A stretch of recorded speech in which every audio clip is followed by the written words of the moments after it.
Muy buenas tardes, ¿cómo están? El día de hoy nosotros tenemos que desarrollar para el curso de psicología al desarrollo humano en su segunda parte. El desarrollo humano en su segunda parte para este ciclo semestral comprende a la adolescencia y la adultez.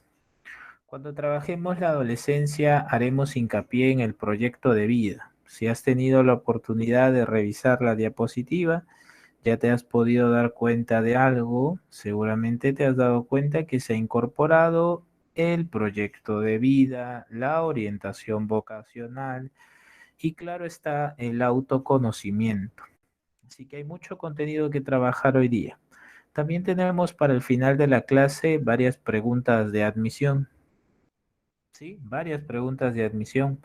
La adolescencia ha sido recurrente en San Marcos en los últimos años, por supuesto, claro que sí, ha sido recurrente. En el 2019, San Marcos me preguntó, por ejemplo, por el desarrollo del adolescente, 4 enunciados sobre el desarrollo del adolescente. En el 2018 me preguntaron por el proyecto de vida, en el 2020 me preguntaron por la identidad personal, en el 2014 por la adultez temprana, etcétera, etcétera. Así que hay que ser cuidadosos con este tema. ¿Sí? Muy bien. Empezamos. La adolescencia. Todos aquí estamos de acuerdo en que la adolescencia es una etapa del desarrollo humano que comprende desde los 11 hasta los 20 años. ¿Sí? Y claramente estamos también nosotros de acuerdo en que la adolescencia y la pubertad no son lo mismo, ¿verdad? No son lo mismo. La pubertad sabemos que es un proceso madurativo que involucra cambios sexuales profundos, ¿verdad? Que pueden clasificarse como cambios sexuales primarios y secundarios, ¿verdad? En ese sentido, nosotros debemos afirmar que en la dimensión física de la adolescencia se ha desarrollado muy bien, claro, la FSH y la LH. Entonces todos sabemos nosotros, por supuesto, que a la edad de 11 años el hipotálamo le envía señales a la hipófisis. Entonces, la folículo estimulante, a quien nosotros conocimos en el tema de bases biológicas, se va a encargar de qué? De la actividad ovárica. Perfecto. Mientras que la luteinizante se va a encargar de estimular las gónadas, los estrógenos, la progesterona en la mujer y la testosterona en el hombre. ¿Sí? Para una mejor ilustración sobre esta dimensión, he traído un esquema. La fuente de este esquema es el libro de desarrollo humano de la famosísima Ruth Feldman. En este libro de desarrollo humano podemos notar algo muy importante. Podemos notar que la pubertad involucra características sexuales primarias y características sexuales secundarias, ¿verdad? Creo que todos sabemos que durante la pubertad la producción de espermatozoides en el ser humano ya revela una condición para que para la reproducción, ¿cierto? También creo que todos estamos de acuerdo en que la producción de óvulos y la menarquía es un indicador del punto madurativo mencionado, ¿cierto? Entonces, las características sexuales primarias del adolescente involucran la maduración de los órganos relacionados de manera directa con la reproducción. Entonces vamos a hablar del tamaño y vamos a hablar del grosor, vamos a hablar de la estructura, vamos a hablar del peso y claramente de su función. ¿Sí? En cambio, las características sexuales secundarias involucran pues el crecimiento corporal en términos, podríamos llamarlo así, exteriores o externos. Entonces podemos hablar, por ejemplo, de todo aquel cambio que no involucre a los órganos sexuales. Profesor, podríamos hablar entonces del crecimiento de los senos, podríamos hablar del crecimiento del vello corporal y podríamos hablar de la voz también. Así es. Creo que no hay diferencia aquí, o perdón, creo que no hay dificultad aquí. ¿Sí? Muy bien. Entonces, en esta gráfica tienes lo que ya te había señalado. El hipotálamo le envía señales a la hipófisis y ya sabes, se ocurre pues, claro, el desarrollo de la luteinizante y la folículo estimulante. ¿Sí? No hay problema. Profesor, la pubertad ha venido en el examen de admisión. Mira, hace muchos años, aproximadamente el 2011, me hicieron una pregunta muy general, muy general, ¿no? Una pregunta que decía es la etapa del desarrollo humano donde ocurren cambios madurativos y con ello orgánicos sexuales profundos. Entonces allí la clave cuando habla de etapa, pues es la adolescencia. Profesor, y para que sea pubertad, ¿cómo sería? Bueno, para que sea pubertad no tendría que decir etapa del desarrollo humano, sino proceso madurativo. Solamente eso. ¿Sí? Muy bien. Entonces creo que a nivel físico no hay problema. Creo que a nivel físico no hay dificultades. No se ha presentado como pregunta de admisión. Lo que sí nos interesa es el desarrollo psicosocial y emocional, pero previamente a ello hay que trabajar con el desarrollo cognoscitivo. Tú muy bien sabes que aquí para el famoso Jean Piaget estaría la etapa de las operaciones formales. ¿Sí? Creo que aquí no tenemos problema. Se desarrolla el pensamiento hipotético deductivo. Puede realizar trazos auxiliares en la geometría, tiene nuevos niveles de abstracción, puede desarrollar también el pensamiento probabilístico. Y claro, tú sabes que dentro del desarrollo de la inteligencia del adolescente está el lenguaje metafórico. Creo que no hay problema aquí. Sin embargo, haré un pequeño paréntesis para presentar a los famosos conceptos propuestos por el famosísimo David Elkind, con lo que la semana pasada respondimos algunas preguntas. ¿Sí? Primero, quiero orientarme a esto de aquí. Esto me preocupa mucho. ¿Sí? La famosa audiencia imaginaria y la fábula personal. Para el famoso psicólogo David Elkind, la audiencia imaginaria es un término que lo que hace es presentarnos una serie de qué, de disposiciones del adolescente para que, para suponer, para pensar, para percibir que otras personas lo observan constantemente. Por ejemplo, un adolescente puede tomarse 2 horas en elegir un par de zapatillas. 2 horas para elegirlas. Sí, estas voy a comprar. ¿Sí? Y cuando está en la cola para pagar las zapatillas, aún duda si sean las correctas o no. Ay, ¿son las correctas o no? Entonces se tardó 2 horas para elegir las zapatillas. ¿Sí? Y uno puede decir, profesor, pero eso también le pasa a un adulto, hasta a un niño. Claro, pero ahora viene el detalle. Al día siguiente se va a demorar otras 2 horas para saber si se las debe poner o no. Entonces mira las zapatillas y dicen, no, son muy nuevas, me van a ver mucho, van a llamar demasiado la atención. Uy, no, rojas, ¿por qué me compré zapatillas rojas? Si yo no soy de comprarme zapatillas rojas, ¿qué me ha pasado? Yo no elijo este tipo de prendas. Entonces, en la audiencia imaginaria, el adolescente supone, piensa, percibe que los demás tienen altísimas expectativas sobre lo que él vaya a hacer, desde cuestiones tan elementales como el cumplimiento de una tarea en el colegio hasta la manera de vestirnos.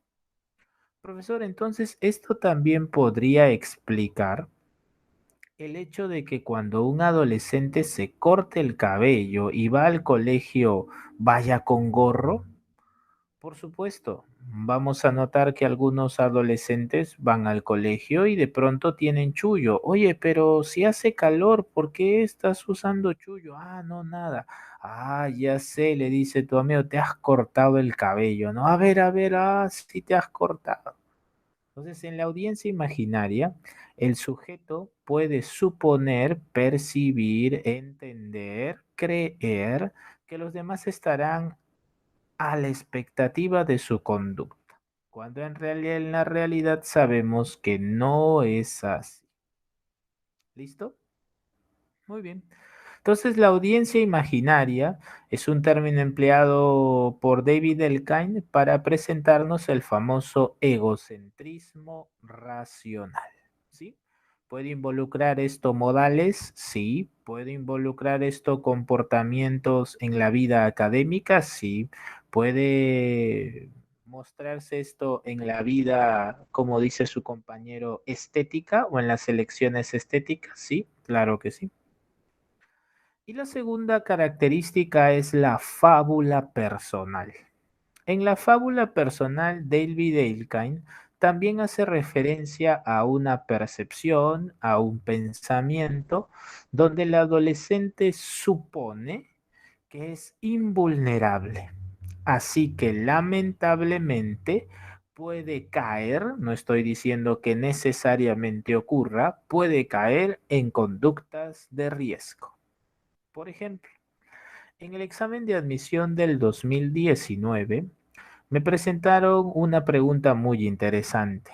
Era una pregunta donde tenías que hallar los enunciados correctos, ¿sí? Los enunciados, donde se presenten las conductas de riesgo de un adolescente, ¿sí? Conductas de riesgo. Entonces, uno de los enunciados, ¿sí? Uno de los enunciados me hacía referencia al consumo de drogas. Pero lo más interesante es que el enunciado no revelaba que el adolescente consumía. El que consumía drogas no era el adolescente, sino era el amigo. La pregunta es, si es alguien el que consume y no el adolescente, pero hay un nexo de amistad, ¿hay una conducta de riesgo? Es una pregunta muy interesante. Y la verdad es que de acuerdo a los estudios en psicología social, así como a los estudios del desarrollo humano, ocurre que sí hay un riesgo. ¿Por qué, profesor? Bueno, podemos hablar nosotros de, primero, los riesgos inmediatos, ¿sí? Un riesgo inmediato puede hacer que su amigo, al consumir la sustancia, tenga una consecuencia terrible. Profesor, ¿cómo que consecuencia terrible? Sí, sí, sí. Por ejemplo, ustedes saben que la cannabis, más conocida como la marihuana, lo que hace es provocar, ¿qué cosa? Provocar algo llamado la descorticación. Ustedes saben que nuestra corteza cerebral tiene un lóbulo frontal. Nuestro lóbulo frontal tiene una área prefrontal, ¿cierto? El área prefrontal, ¿de qué se encarga? El área prefrontal se encarga de la planificación, el juicio, la estimación del tiempo, el movimiento, etcétera, ¿verdad? Muy bien. Entonces, cuando un sujeto consume cannabis, genera un cambio en su química cerebral. Tú ya sabes que la dopamina allí afecta al área prefrontal y puede ser tan duro el golpe que podría hasta descorticarlo. Entonces, imaginemos que el amigo de esta persona consuma cannabis y de repente la cannabis lo golpea, el sujeto tiene una alucinación y sale corriendo y lo atropella un auto y sufre un accidente. Te pregunto yo, el que consumía no era el adolescente, era su amigo, pero ¿acaso esa experiencia no los está afectando a los dos? Sí, por supuesto. Esa experiencia los afecta a los dos, afectivamente, económicamente, claro que sí. Es por eso que San Marcos nos señala que ese enunciado era correcto, era una conducta de riesgo. Y es más, te lo pongo un poco más específico, no te lo quiero adelantar porque espero poder resolverlo contigo hoy. Es que me presentaron el caso de una pareja, donde la chica pues decía, él consume drogas, pero yo no. Y esa también es una conducta de riesgo, porque si son una pareja, comparten experiencias, y esta experiencia que te acabo de mencionar podría ocurrir. ¿Sí? Profesor, pero esta es una consecuencia inmediata, pero no obedece al adolescente. ¿Hay otra que sí la involucre? Sí. Hemos hablado, por ejemplo, de algo fortuito, algo que ocurre de repente. Pero ¿sabían ustedes que el humo del cigarrillo, o lo que le llaman a veces los médicos, una especie de consumo pasivo? A ver, profesor, ¿cómo es esto de consumo pasivo? Así es. Los cigarrillos emiten, por ejemplo, un humo, ¿sí? Por ejemplo, hay algo llamado tabaquismo pasivo, que es la exposición involuntaria al humo del tabaco. Entonces, cuando uno exhala esos humos, también se hace daño. Ustedes saben que hoy en día el consumo de un cigarrillo no se hace en lugares públicos. Es más, hay países donde las personas tienen lugares específicos para poder consumir el cigarrillo, porque el humo también hace daño a nuestros pulmones y nuestro sistema nervioso en general. Ah, yo. Eso es interesante, profesor. Claro que sí, claro que sí. Los últimos datos que se han revelado, por ejemplo, es que cuando una persona se expone, por ejemplo, estar expuesto, por ejemplo, a 30 minutos más o menos del humo del cigarrillo, ya genera alteraciones a nivel fisiológico. Ujú. A nivel fisiológico. ¿Sí? Eso se le llama pues el consumo pasivo. Pero estas son, como te he dado cuenta, te estoy explicando porque me ha venido en San Marcos, me detengo en esto por eso que son conductas de riesgo a partir de situaciones inmediatas. Profesor, pero esto es a corto plazo, claro que sí. Y profesor, ¿cómo es esto de largo plazo? Bueno, a largo plazo, a largo plazo existe algo que se llama, y seguramente ustedes lo han conocido o deben disponer de alguna de esta información. Hay ciertas drogas que tienen un nombre muy particular de acuerdo a su función social, ¿sí?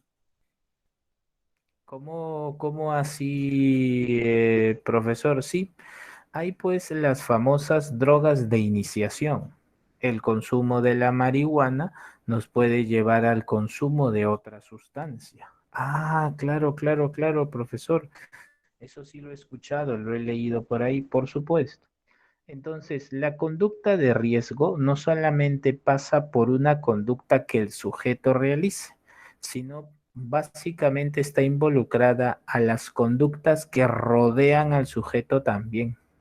Entonces, de repente, el adolescente no es violento, pero vive en un hogar violento. Les pregunto yo, ¿el adolescente está en riesgo? Sí, claro que sí está en riesgo. Profesor, entonces esta persona dice, yo tengo un enamorado, él consume, pero yo no. Bueno, déjame decirte que estás en riesgo para el examen de admisión de San Marcos, específicamente para el examen estarías en riesgo. ¿Por qué? Por un evento desafortunado donde el sujeto sufra una descorticación de su estructura cerebral, ¿sí? Y salga corriendo y lo atropellen y la experiencia los afecte a los dos. Número dos, por el consumo pasivo, la exposición al humo también provoca cambios fisiológicos. Y número tres, puedes iniciarte en el consumo también. Ah, ya. Entonces su compañero André nos dice, entonces está relacionados con personas con personas, dice, con conductas de riesgo, hace que yo también esté, bueno, no que estés, sino que estés, vamos a llamarlo así, dispuesto a o en condiciones favorables a. Lo digo de manera concreta para el examen de admisión. Más adelante van a ver la pregunta, no se preocupen, van a anotar la pregunta y allí vamos a comprobar nuestros conocimientos. Así es. Entonces, no te olvides que las famosas conductas de riesgo no solo son individuales, sino involucran también al entorno que te rodea.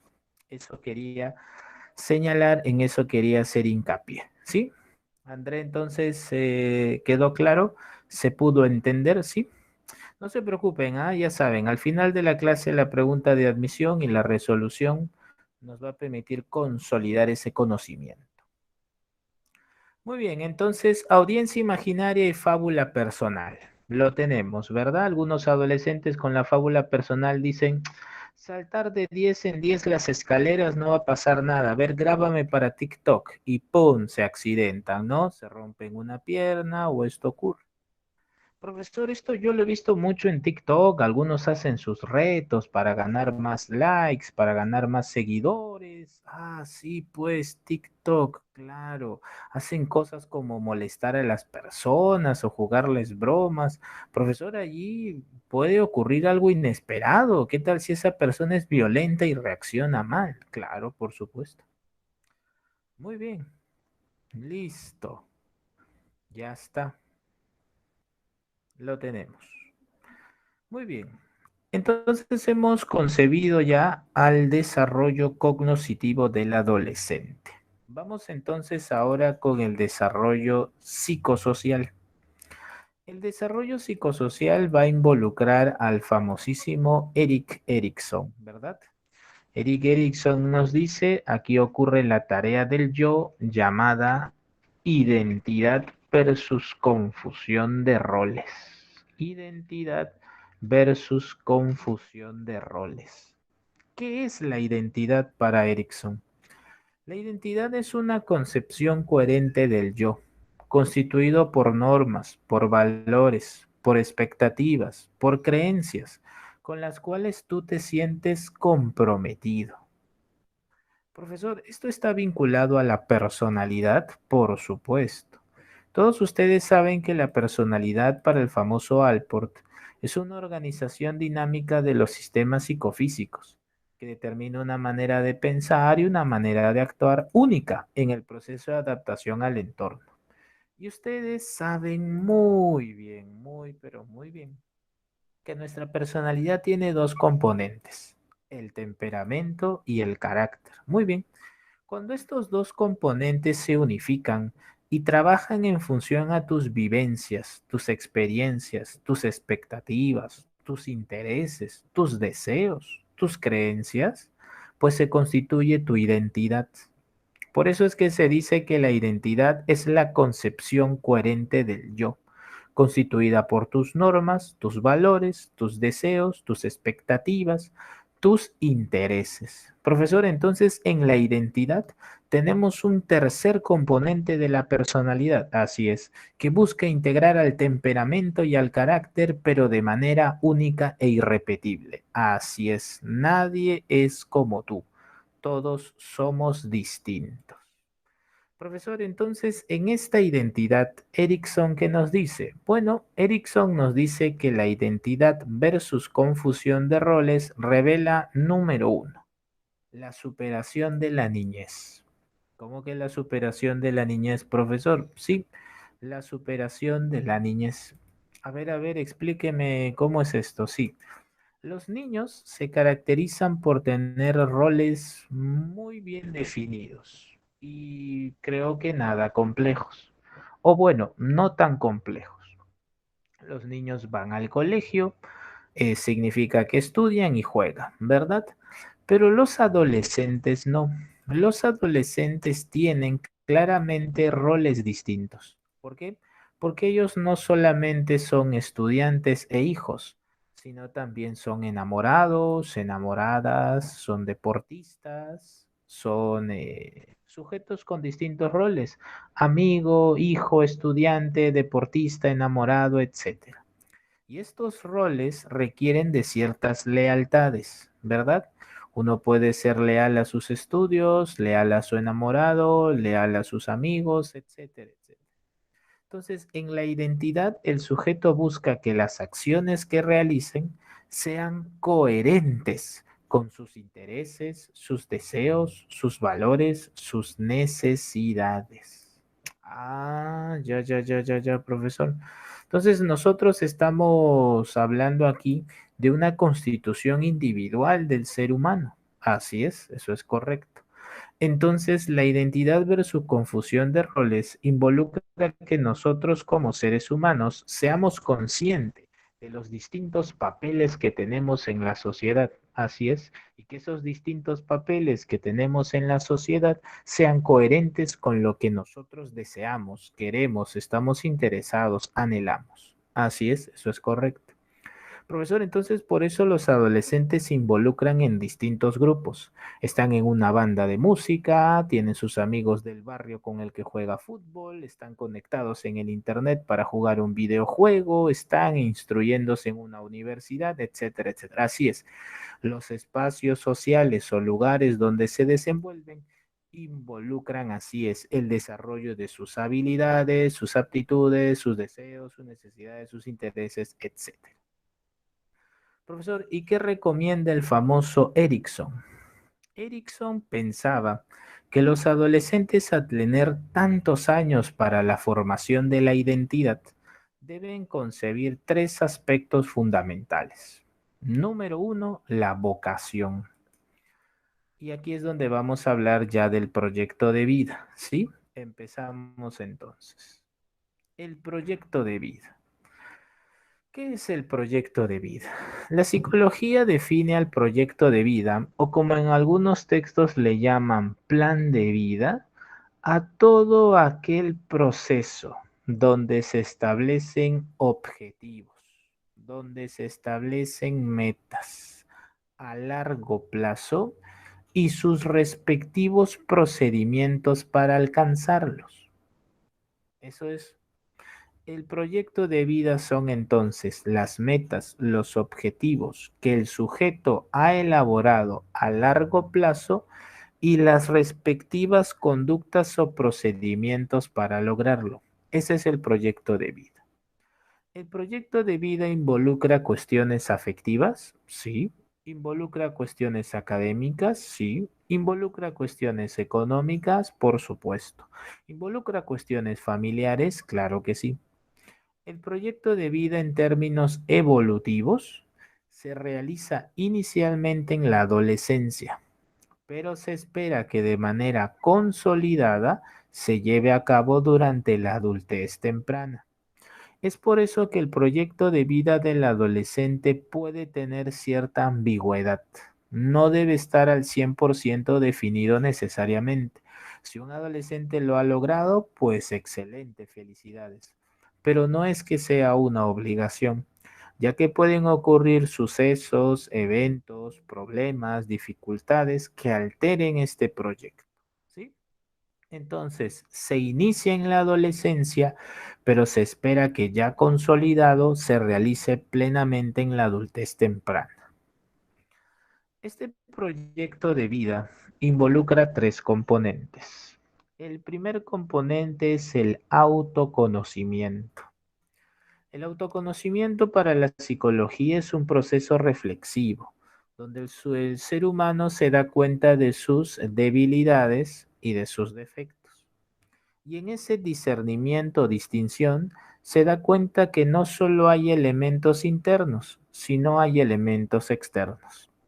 Así que seguramente tú en tu clase de tutoría ya has manejado esto, ¿verdad? El famoso análisis FODA, ¿verdad? Creo que lo tenemos esto clarísimo. Creo que no hay dificultad aquí, ¿verdad? En el famoso análisis FODA, tú seguramente ya te has dado cuenta que tienes pues fortalezas, debilidades, oportunidades y amenazas.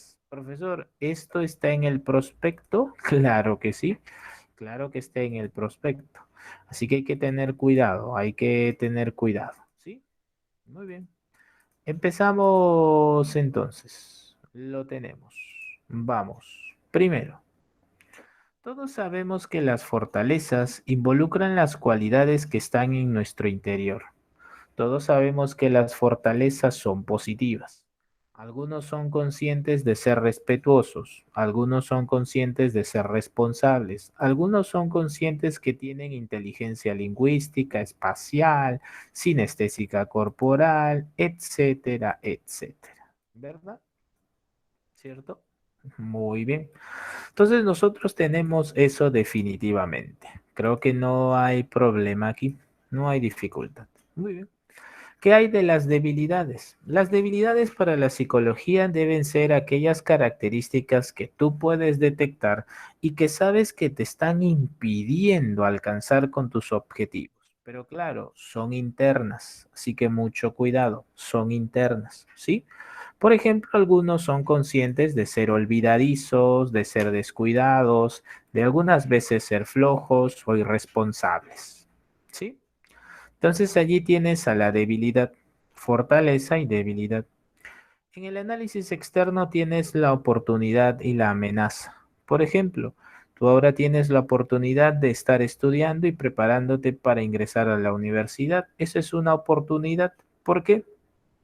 Porque en la oportunidad tú eres también consciente de saber que tienes una disponibilidad material, económica, afectiva en el mundo para poder desempeñar tus objetivos. El hecho de que tus padres puedan económicamente solventar la academia ya es una oportunidad. ¿Sí? Es una oportunidad. Y finalmente tenemos nosotros ¿a qué? A las amenazas. ¿Qué ocurre con las amenazas? Bueno, las amenazas son aquello que te dificulta, que obstaculiza el cumplimiento de tus objetivos. Por ejemplo, si lamentablemente alguno de tus padres perdiera el empleo y no pudieras matricularte en la academia o en la universidad, pues eso sería una amenaza. ¿Verdad? Está obstaculizando el cumplimiento de una meta. Muy bien. Entonces, cuando uno construye su proyecto de vida, inicia pues en el autoconocimiento. ¿Sí? Inicia con el autoconocimiento. Muy bien. ¿Listo? Muy bien, pero ocurre que este autoconocimiento es recién el inicio de la famosa escalera de la autoestima. El autoconocimiento te invita a reflexionar sobre tus debilidades, sobre tus cualidades, tus fortalezas, tus oportunidades y tus amenazas, pero no es lo único. El siguiente escalón es conocido como ¿qué? Bueno, el siguiente escalón es conocido como el autoconcepto. Profesor, esto lo trabajamos la semana pasada. Así es, lo trabajamos en la tarea del yo, ¿te acuerdas? Claro, esa tarea del yo llamada. Así es, laboriosidad versus inferioridad. El autoconcepto es la idea que tenemos de nosotros mismos, ¿sí?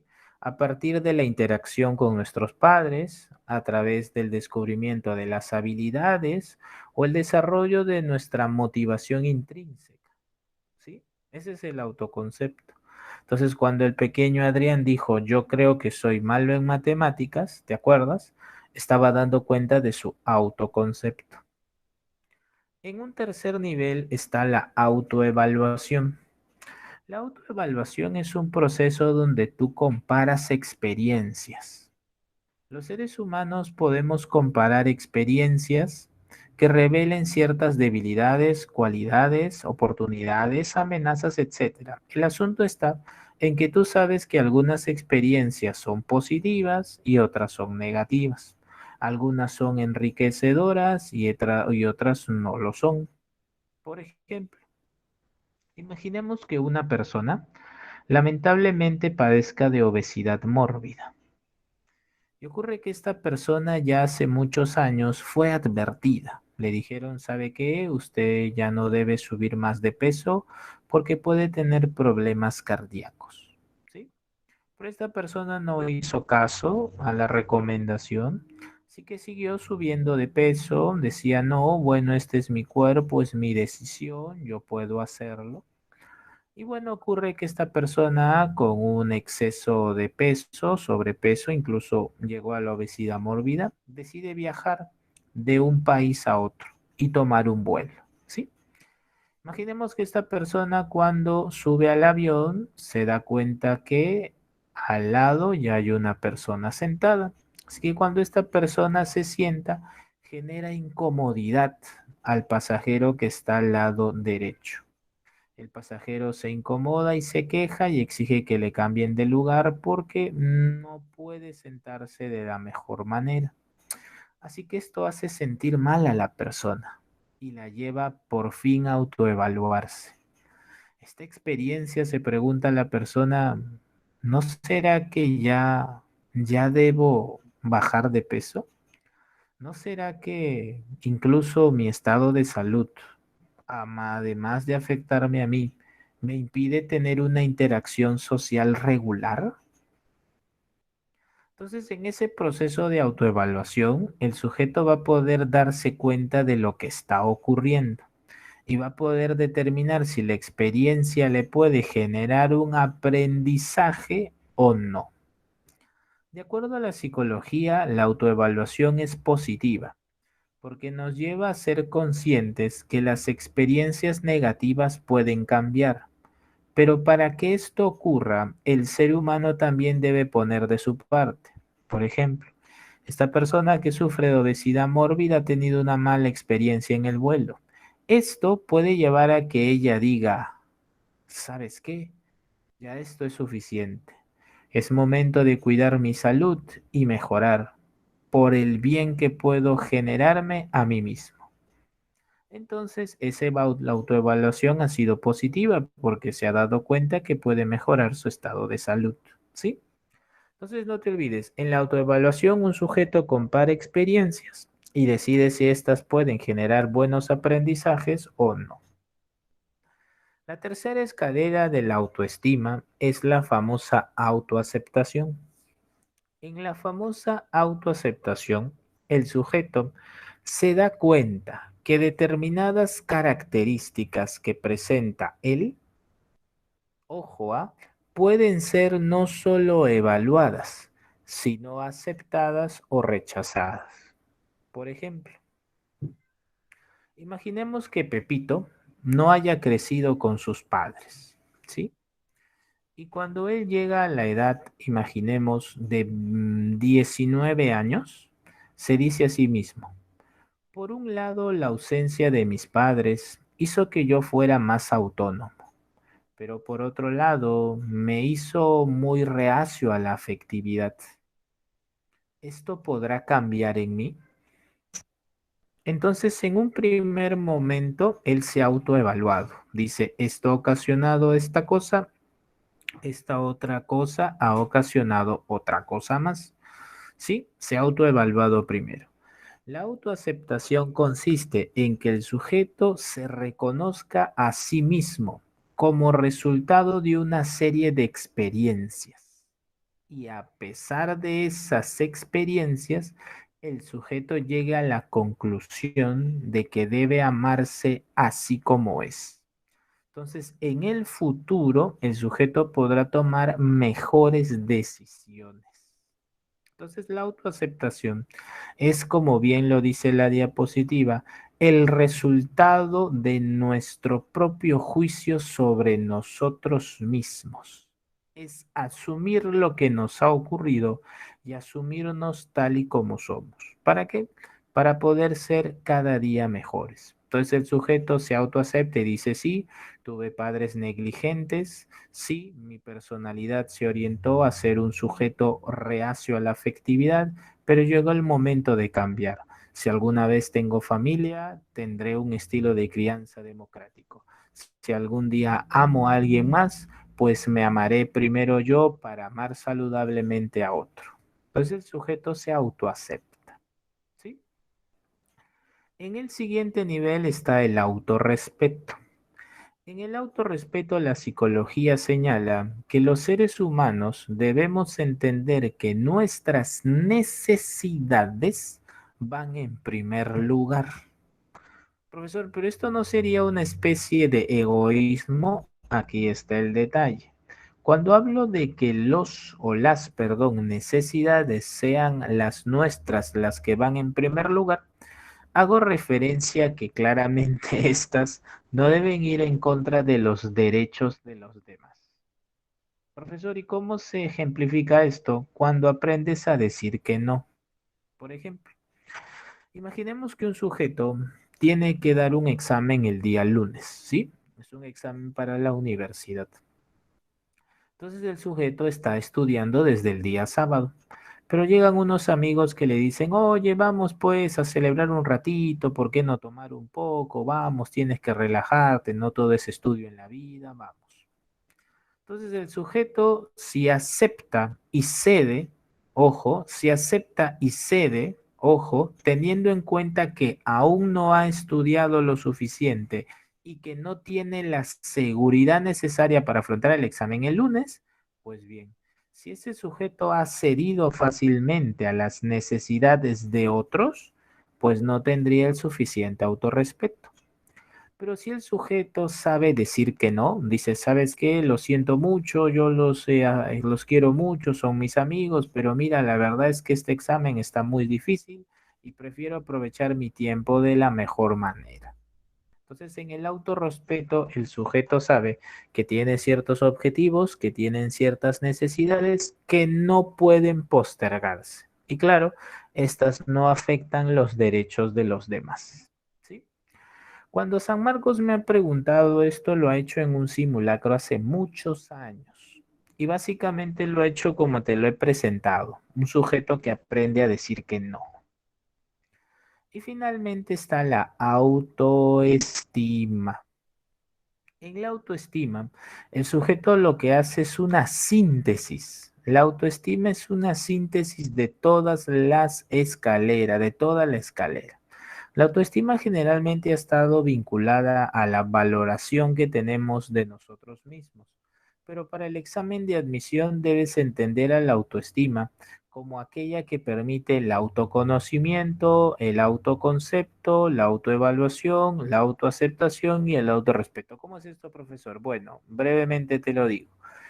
Para el examen de admisión, tienes que asumir que una persona con buena autoestima es una persona que constantemente se autoevalúa. Es decir, es consciente de que aquello que hace le puede provocar un aprendizaje positivo o negativo. Es un sujeto también que constantemente se autoacepta. A pesar de las adversidades que ha vivido, se quiere a sí mismo.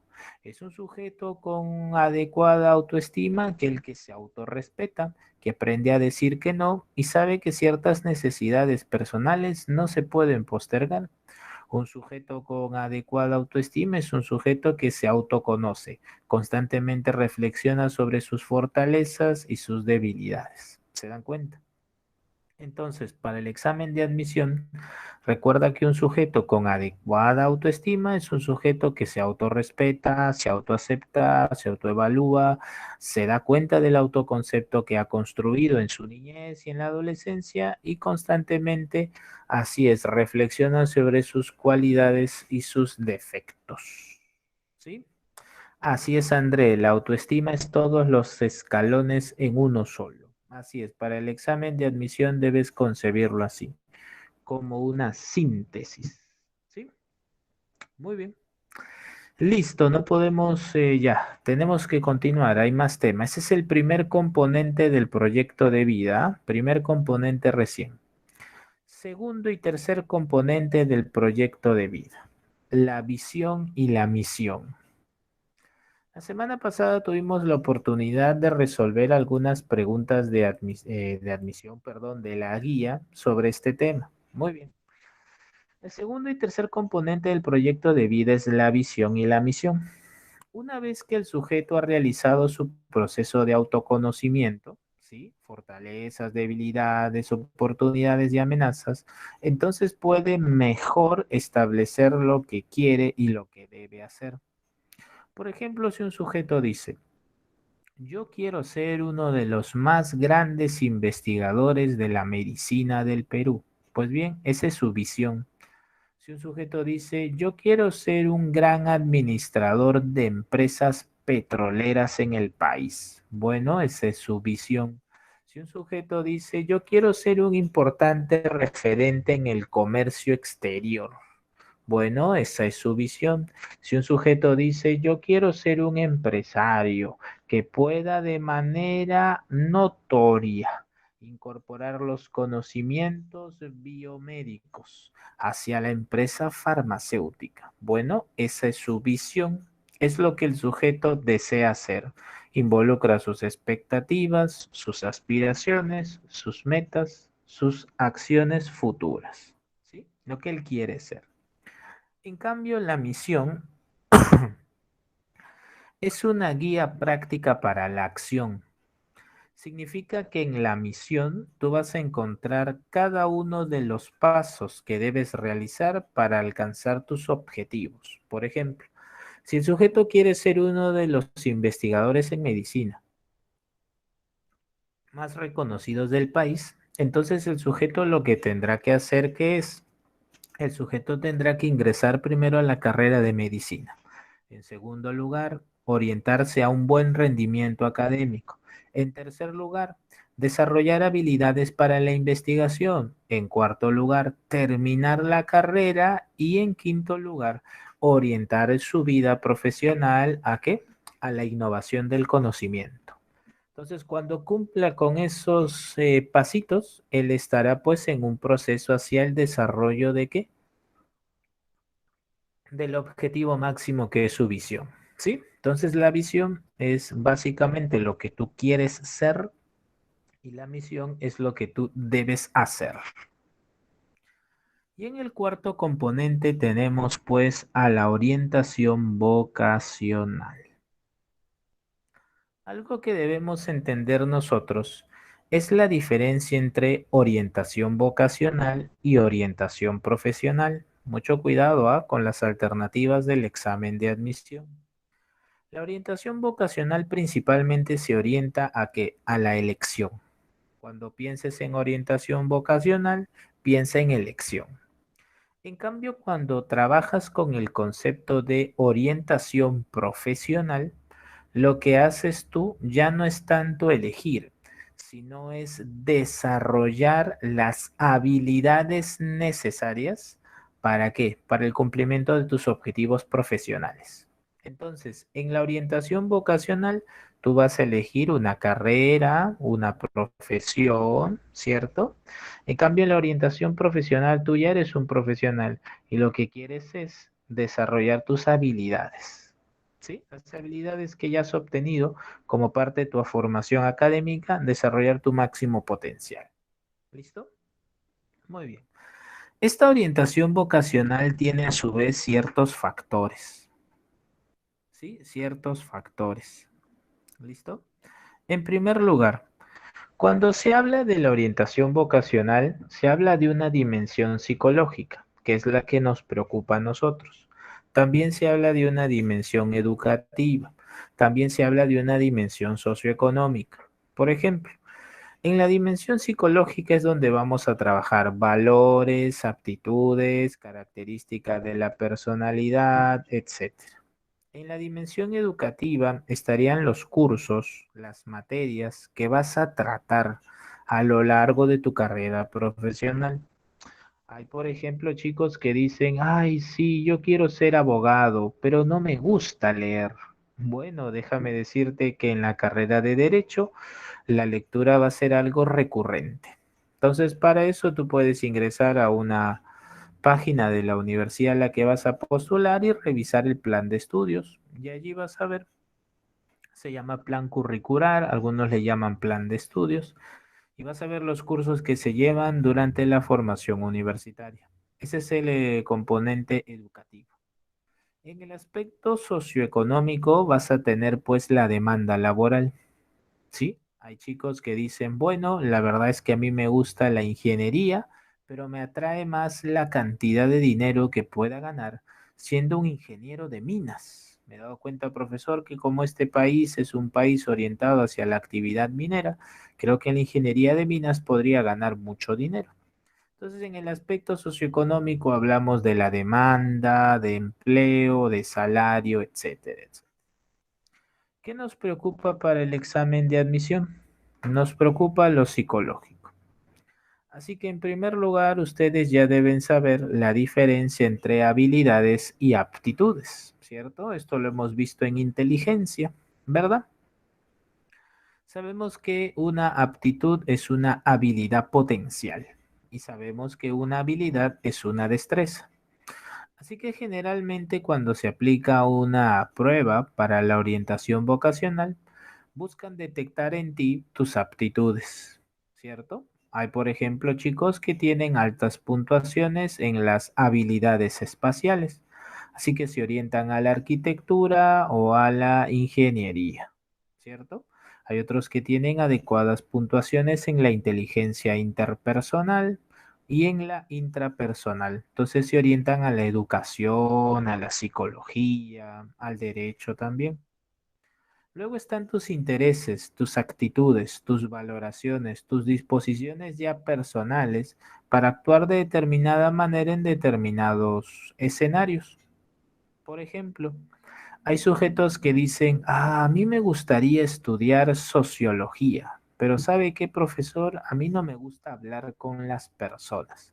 Bueno, pues déjame decirte que un sociólogo constantemente se orienta a tratar a las personas, a trabajar con ellas, a entrevistarlas, a visitarlas, etcétera, etcétera. Entonces, en las actitudes, tú tienes pues estas valoraciones individuales y personales. Ya sabes lo que es una actitud. Lo hemos visto en bases sociales de la conducta. Disculparán que tengo que ir rápido, pero mira, aún vamos en la adolescencia, nos falta la adultez. Tenemos también otro componente, otro factor, llamado el factor de los valores, ¿cierto? ¿Qué hay con los valores? Bueno, ustedes saben que los seres humanos jerarquizamos nuestras necesidades. Jerarquizamos nuestras necesidades. Entonces, hay determinadas carreras que valoran algo por sobre otras cosas. Entonces, tú debes tratar de compatibilizar aquellas necesidades con aquellas expectativas que puedan cumplirse. Por ejemplo, hay personas que quieren estudiar filosofía y es porque ellas valoran muchísimo el conocimiento. Entonces se orientan a desarrollar mucho más sus valores teóricos, ¿sí? Hay personas que conciben que no. Para mí lo económico es fundamental, así que se orientan a estudiar pues economía, administración, contabilidad. Hay personas que dicen, no, no, no, a mí me gustaría asistir a una empresa para velar por el bienestar del trabajador. Ah, bueno, entonces eligen la carrera de trabajo social, otra vez estudian psicología organizacional, o tal vez administración, pero se especializan en recursos humanos. Y así podemos hablar de las personas que eligen ser sacerdotes porque valoran la vida trascendental o la búsqueda de una entidad suprema, etcétera, etcétera. ¿Sí? Y para terminar, tenemos al componente de la personalidad. En la personalidad se van a evaluar las características del temperamento, del carácter y de la identidad. Y estas deben ser compatibles con la elección. ¿Cómo así, profesor? Sí. Por ejemplo, un sujeto introvertido puede ser un sujeto que valore mucho su vida privada, es alguien que está muy preocupado por su vida interior, es un sujeto que prefiere disfrutar el tiempo a solas o en una compañía muy breve. Sin embargo, si este sujeto introvertido decidiera elegir una carrera que involucra un contacto permanente con personas, como el derecho, la psicología o la educación, pues va a tener tal vez algunas limitaciones. Ah, profesor, claro, claro, entiendo. Entonces, la personalidad es un factor importante porque va a tratar de identificar qué cosa, tu carácter y ver si el carácter es compatible con el perfil profesional que te presenta una universidad. Ustedes pueden revisar, pueden ir a internet y buscar en cualquier universidad, la que quieran, y pueden encontrar una pestañita que dice perfil del estudiante.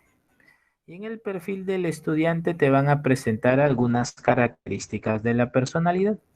Si quieren, también pueden buscar en perfil del egresado, que son las características del sujeto que va a desarrollar al terminar la carrera.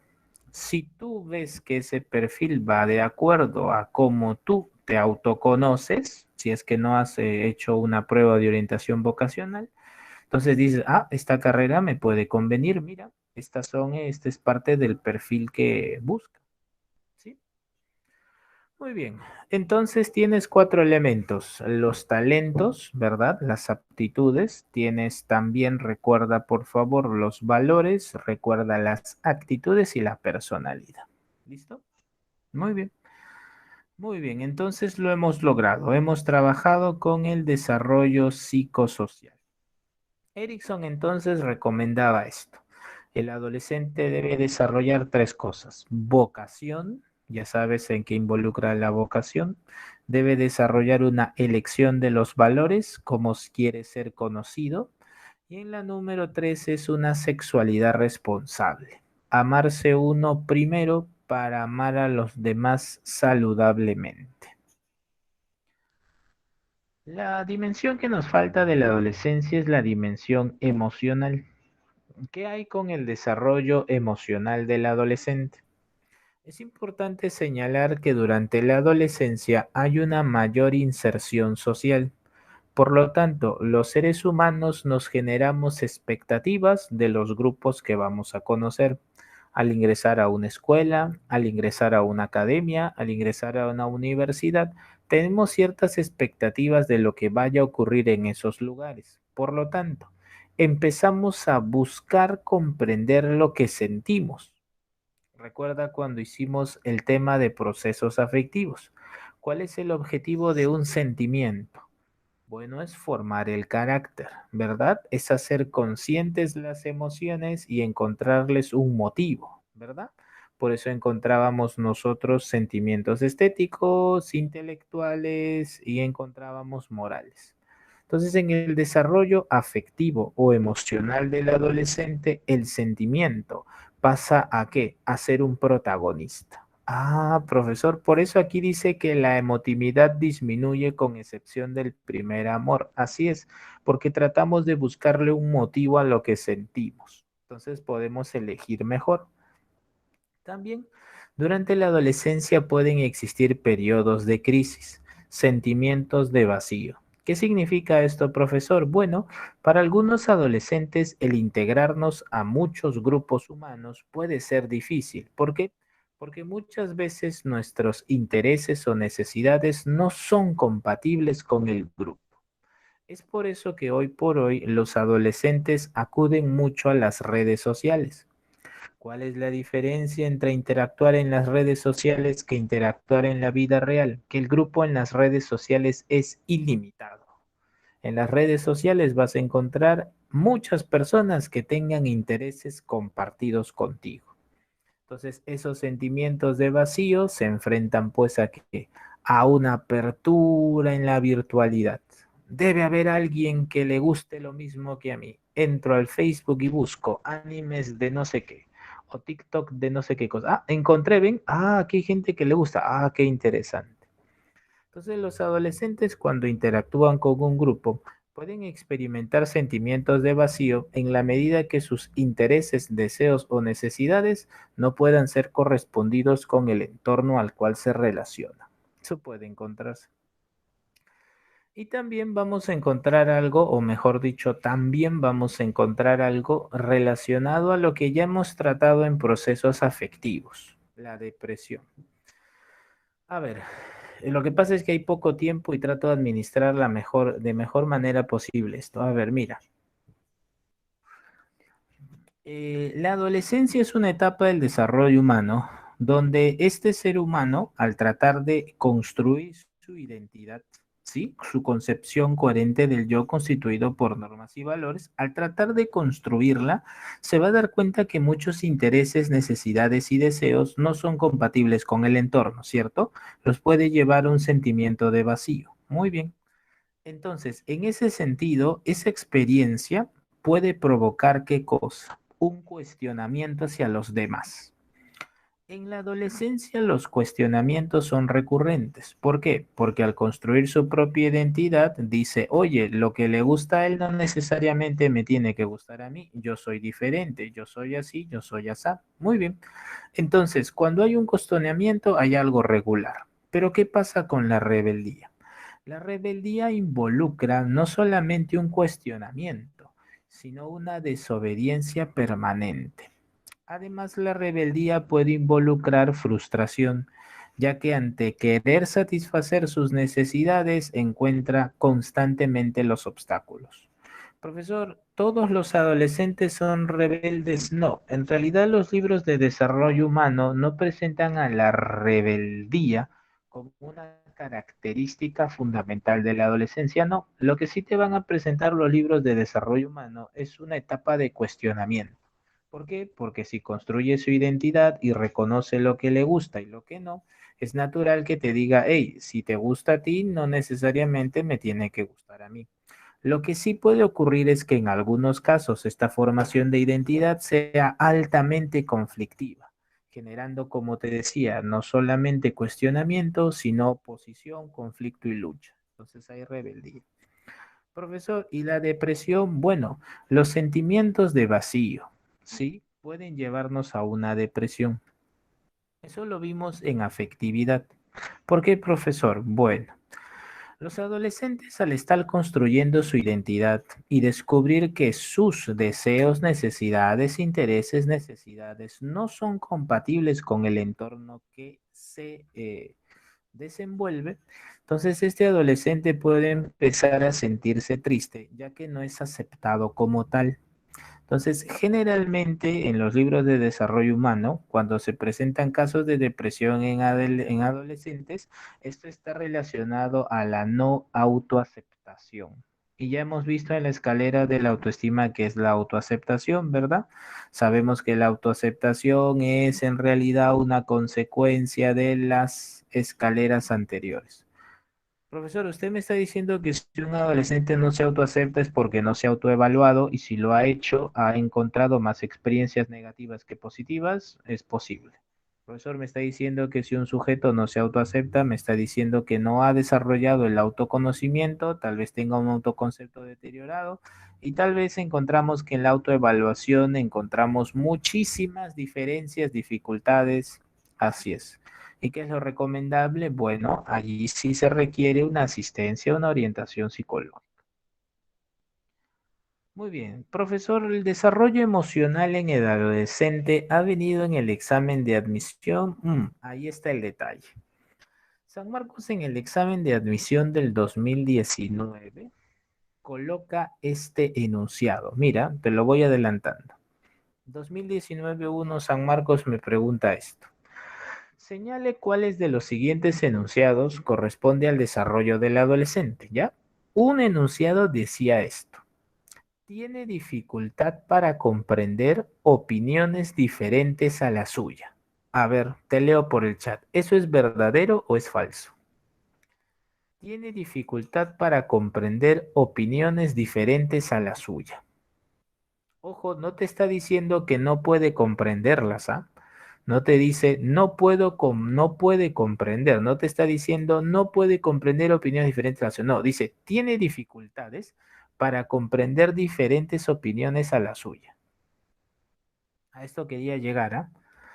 Por supuesto, totalmente de acuerdo con André, con Dante, con César, con Carlos, con Karen. Así es, eso es verdadero. ¿Por qué es verdadero? Por dos razones. Primero, la formación de identidad lo lleva a darse cuenta, ¿cierto?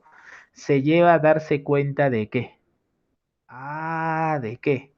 Claro, pues, de que sus intereses, sus deseos no necesariamente son compatibles con los de los demás.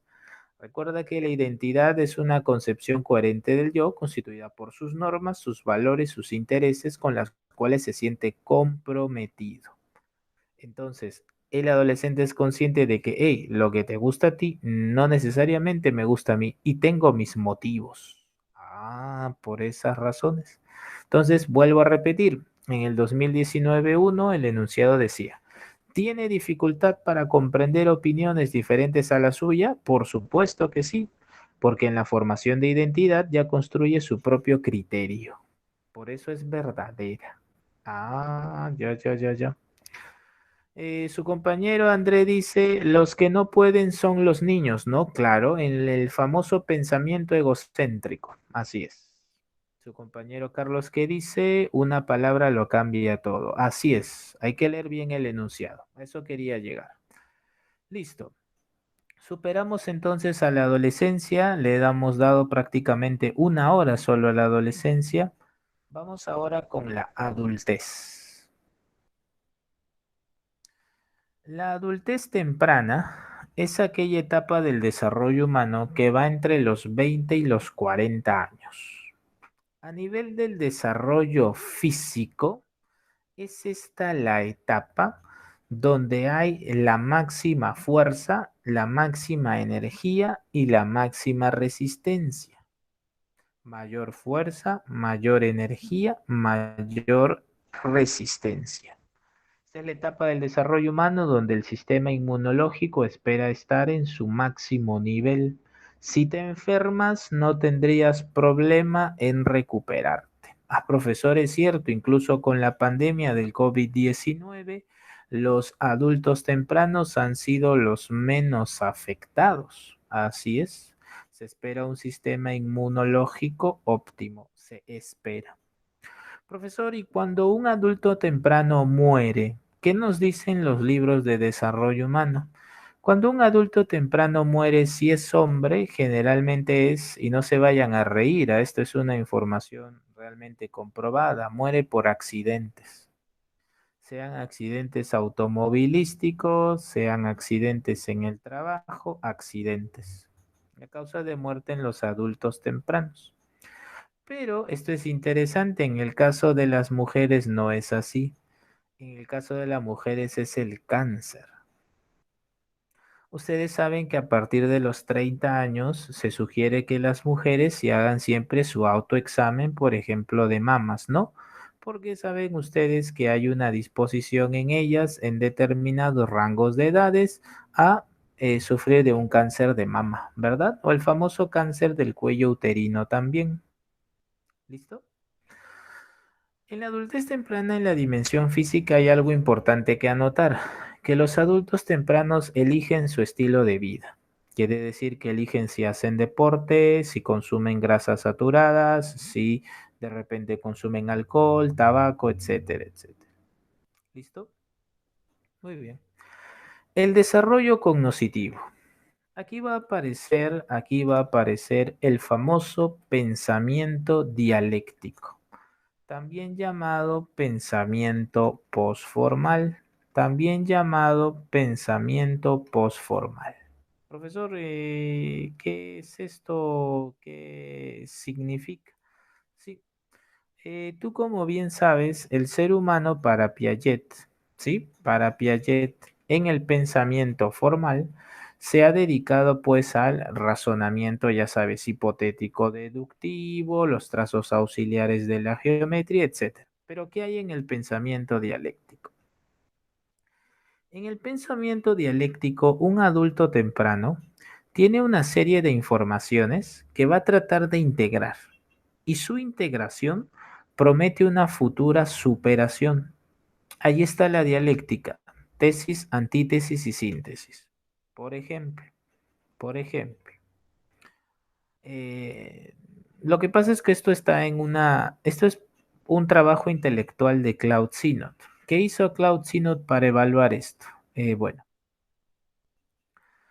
Claude Sinot para evaluar el pensamiento posformal, lo que hizo fue presentar el siguiente caso, ¿sí? Lo que hizo fue, a ver, voy a tratar de simplificarlo lo más posible. A ver, ya, lo que hizo fue lo siguiente, ¿sí? A ver, tomó a un grupo de adolescentes y les dijo, mira, tienes una pareja, ¿ya? Hay una pareja que tiene estos problemas. El problema es que uno de ellos llega muy tarde, ese es impuntual. Entonces, ¿qué pasaría si te dijera que esta persona ha vuelto a llegar tarde? Entonces el adolescente rápidamente dice, ah, utilizando su razonamiento hipotético deductivo, dice, definitivamente van a terminar. ¿Listo? Muy bien. Pero cuando este problema se le plantea a un adulto temprano, el adulto temprano lo relativiza y dice, depende. ¿Depende de qué? Bueno, hay que ver si antes han tenido conflictos similares y lo han podido resolver. Me interesa saber cómo los resuelven. Otro factor que me interesa saber es a qué se dedican ellos. Tal vez ella tiene un trabajo con un horario muy flexible, pero ¿qué tal si él es médico? ¿Qué tal si es bombero? ¿Qué tal si la inflexibilidad de su horario de trabajo hace que le sea imposible llegar a tiempo? Tal vez se demora, pero es justificado. Entonces, el adulto temprano se caracteriza, según Claude Sinon en su pensamiento formal y dialéctico, por relativizar. Tiene expectativas, tiene deseos, pero los flexibiliza, los acomoda. Ah. Entonces su razonamiento no es tan directo como el del adolescente. Hipotético deductivo, tiene una premisa, tiene otra premisa, llega a la conclusión. No, el adulto temprano le da rodeos, lo relativiza, lo flexibiliza y luego propone una respuesta o alternativa. Ese es el pensamiento posformal. En un desarrollo psicosocial, según Erickson, está la tarea del yo, intimidad versus aislamiento. ¿En qué consiste esta tarea del yo? Según el famoso Erickson, el adulto temprano que ha logrado intimidad es alguien que se ha dado cuenta que es primero, es lo mejor, amarse a uno mismo y luego amar saludablemente a los demás. De tal manera que cuando establezca relaciones cercanas, estas serán saludables.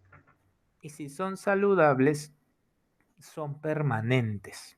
Entonces, Erickson decía que esto está por si acaso en su libro Infancia y Sociedad en el capítulo 7. Lo pueden encontrar en la red. Erickson decía que el adulto temprano es alguien que ya se ha hecho consciente que aquellas personas que le rodean deben aportar positivamente a su proyecto de vida. Mientras que el adolescente está en el proceso de construcción de identidad y del cuestionamiento, el adulto temprano ya da por sentado sus valores, sus objetivos, sus metas y ahora como dé lugar busca alcanzarlas. Entonces es consciente que aquellas personas que lo acompañan deben contribuir a su proyecto de vida, no deben perjudicarlo. Ese es un adulto temprano saludable para Erickson. Es consciente que las personas que le rodean son buena influencia para él. No lo retrasan, más bien lo estimulan, lo motivan, lo impulsan. Por lo tanto, entre los 20 y 40 años, tú puedes observar cómo los amigos que tiene son cada vez menos. Menos, pero fieles, cercanos, leales. Ese es el detalle. Profesor, entonces usted me está diciendo que un adulto temprano inmaduro es un adulto que deteriora constantemente su proyecto de vida. Así es. Profesor, entonces es un adulto temprano que toma malas decisiones, por supuesto. Es un adulto temprano que acepta demasiados riesgos, incluso ya en condiciones adversas, por supuesto. Eso es correcto. De acuerdo al desarrollo humano, hay ciertas etapas que tienen ciertas aproximaciones. Por ejemplo, de acuerdo al libro de desarrollo humano de Ruth Feldman, generalmente entre los 20 y los 30 años se espera que se desplace la autoridad paterna, se busque una pareja y se terminen sus objetivos académicos o laborales, entre los 20 y los 30 años. Tienes a un sujeto que está en el proceso de estudiar, de trabajar y de tener una pareja. ¿Ya? No te estoy diciendo que esta es una condición inmutable, ¿ah? No, te estoy diciendo que de acuerdo a las investigaciones se ha hallado que esto ocurre generalmente en las personas. ¿Ya? Entre los 31 y 35 años, se espera que la formación por el trabajo o la formación académica empiece ya a buscar un, ¿qué cosa? Reconocimiento y autoconocimiento. Entonces, entre los 30 y 31 años en el desarrollo psicosocial, Vas a encontrar a personas más preocupadas por su vida interior, más preocupadas por sus logros personales, más preocupadas por su reconocimiento. Y entre los 35 y 40 años se espera ya lograr la plena independencia, el sentirse apto para, por ejemplo, formar una empresa, consolidar las relaciones de la familia, desarrollar su sexualidad plenamente. ¿Se dan cuenta? Este es el desarrollo psicosocial del adulto temprano. Profesor, ¿qué hay del desarrollo emocional? Como bien lo señala Erickson, la intimidad implica que el sujeto se ama a sí mismo y puede amar a los demás de manera saludable. Entonces, en el desarrollo emocional, él va a buscar estabilidad, va a evitar los conflictos. Profesor, usted me está diciendo que un adulto temprano inmaduro es altamente conflictivo. Es ese adulto temprano que tiene una pareja, tiene otra, y en todas hay conflictos. Por supuesto. Para Erickson, si revisas el libro Infancia y Sociedad y vas al capítulo 7, vas a encontrar eso. Se espera que en un nivel emocional un adulto temprano saludable prefiera la estabilidad, prefiera la tranquilidad, prefiera la calma. Que van a tener experiencias afectivas como un viaje, como un paseo, claro que sí. Pero cuando hablamos de estabilidad, hablamos de los no conflictos, de los no conflictos que deterioren o mermen grandemente su estabilidad profesional, académica, familiar, incluso su propia tranquilidad emocional. ¿Listo? Muy bien, adultez temprana. Continuamos. Adultez intermedia. La adultez intermedia es una etapa del desarrollo humano donde a nivel físico vas a notar ya el comienzo del deterioro. Ya hay un deterioro de nuestras capacidades corporales, sensoriales y hasta cerebrales, ¿verdad? Entonces, tú sabes muy bien que aquí ocurre la famosa, así es, menopausia. Y aquí quiero ser bastante puntual. Me voy a este cuadrito, luego regreso. No confundir, por favor, menopausia con climaterio. ¿Sí? El climaterio es la perimenopausia e involucra un periodo de varios años, donde la mujer no solo atraviesa a la menopausia, que ya es el fin de la menstruación y de la capacidad de tener hijos, sino que hay cambios fisiológicos y psicológicos. ¿Qué síntomas de la menopausia se han sustentado en investigaciones? Primero, que la mujer experimente bochornos, sudoración nocturna, trastornos del sueño, hay un apoyo considerable, moderado y un fuerte apoyo. Que la mujer experimente alteraciones del estado de ánimo, como depresión, como ansiedad, como irritabilidad, hay apoyo, hay evidencia, pero es escasa. Profesor, usted me está diciendo que no todas las mujeres que atraviesan por la menopausia tienen necesariamente irritabilidad, ansiedad, depresión. Así es, no. Hay casos, sí, pero el apoyo es escaso. Profesor, incontinencia urinaria. Bueno, los resultados son contradictorios. Hay insuficientes investigaciones como para mostrar que hay un nexo causal. Profesor, y los olvidos, también hay evidencias insuficientes. Ah, ya. Profesor, dolor de espalda, cansancio, rigidez, tampoco hay asociación a ello.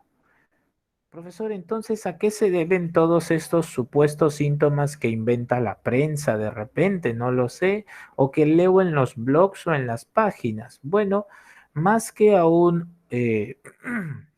más que a un aspecto propio de la menopausia, obedece a un estado de salud global. Ah, profesor, entonces no se debe necesariamente a este cambio, no. Y ojo que esta es una información con una fuente confiable, no me lo estoy inventando, la fuente está allá abajo.